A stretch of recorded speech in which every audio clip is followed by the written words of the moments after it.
morning. My name is Alex Mortimer. I'm a director here at the Supply Chain Academy, and this is our first podcast. I'm delighted to be joined by Professor Tazeeb Rajwani, Professor of International Business and Strategy from Essex Business School at the University of Essex. And of course, he's a faculty member here at the Supply Chain Academy. Good morning, Taj. Welcome. Good morning. How are you doing, Alex? Yes, not bad. Thank you. Thank you for coming and joining us here today. Today we're going to talk about strategy and orchestrating competitive advantage through the supply chain. So, why is thinking about strategy crucial to business leaders at this time? So, Alex, I think we're noticing some very big changes happening in the marketplace. We're seeing digital trends that are transforming, for example, the container shipping industry.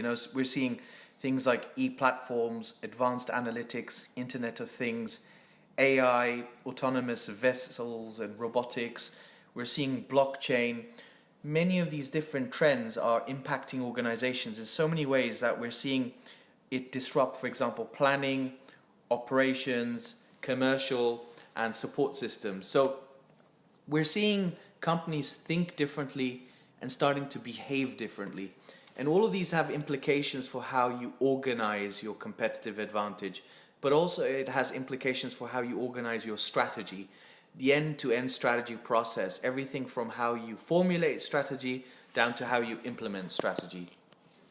But are companies actually thinking that way? And does it depend upon the size of the business as well?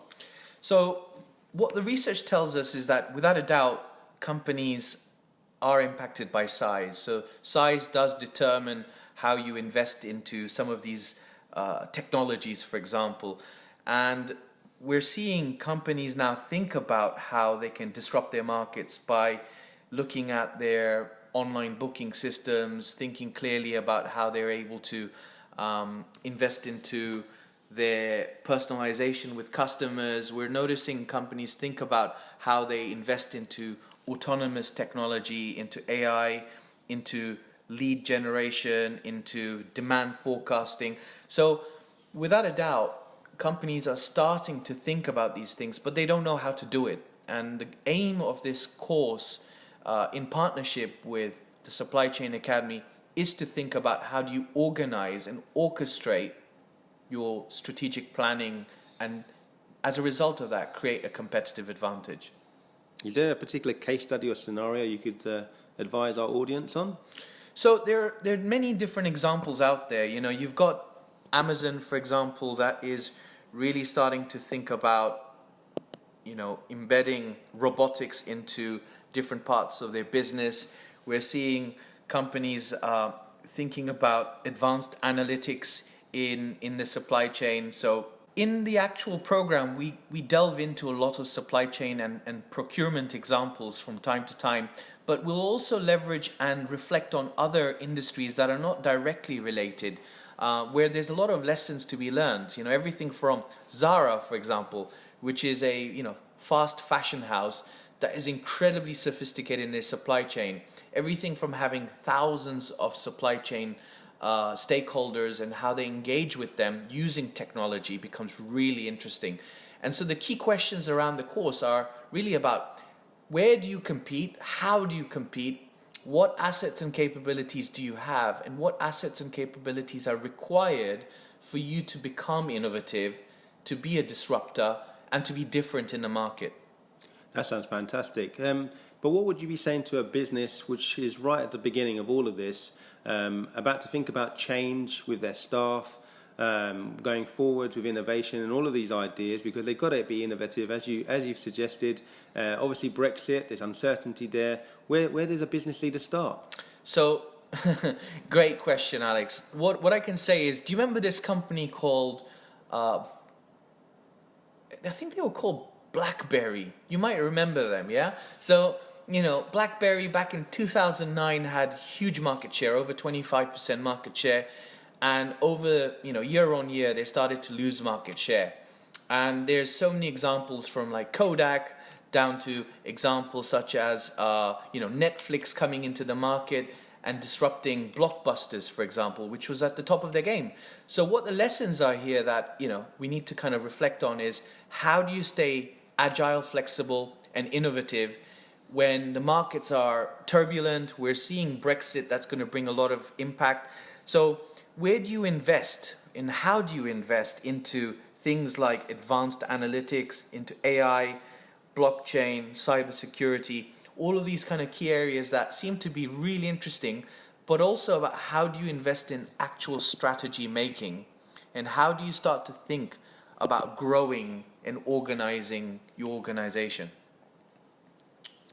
Taz, finally, can you give us some tips on best practice? So there are many tips out there that I like to share, but a couple of tips are strategy making is messy. You've got different stakeholders that are constantly trying to engage with your time and your resources.